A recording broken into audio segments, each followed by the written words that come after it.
And Preston, the trend we're seeing is the worst of the backup for the evening commute is really between 4:30 and 6, especially here on Mercer. Right now we're approaching 9th. I'll show you what we're looking at.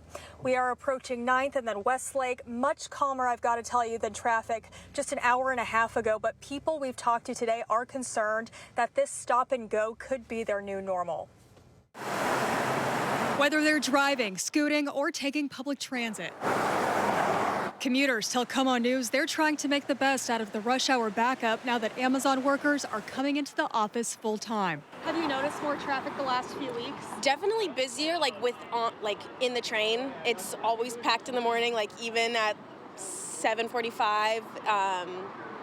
Parking's worse, but it's better than driving. A new report from the roadway analytics company INRIX states that tens of thousands of Amazon employees commuting daily to downtown Seattle has led to interstate speeds slowing to around 40 miles an hour or lower at times. INRIX says it's happening on I-90, I-405, and I-5, whether you're southbound from Everett or driving north from Tacoma. I drive to work. It's probably doubled in time, about at least 10 minutes longer. In the first full week of Amazon's return to office policy, SDOT observed up to a 9% increase in South Lake Union traffic compared to the same time frame last year. The problem spots are major intersections along Mercer Street, like Dexter, Westlake, and Fairview for those heading to or from I-5, to Elliott Avenue near Lower Queen Anne. One Amazon employee skips driving altogether. I've just always walked, and also it's a lot easier than having to deal with this at rush hour at 9 a.m. I don't really agree with the whole policy. The electric scooter company Lime also reports a boost of more than double its Seattle area ridership in recent weeks.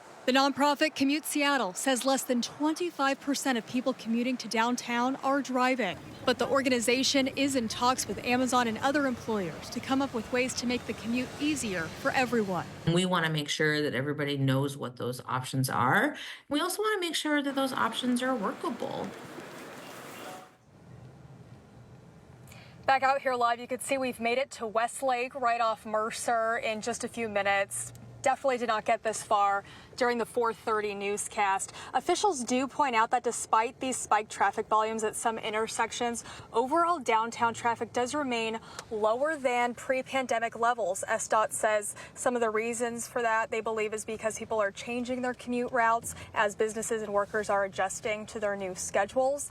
Also, Amazon does point out they are offering commuter benefits and incentives for their employees. We've posted all of those details at KOMOnews.com. For now, live in South Lake Union, Jackie Kent, KOMO News.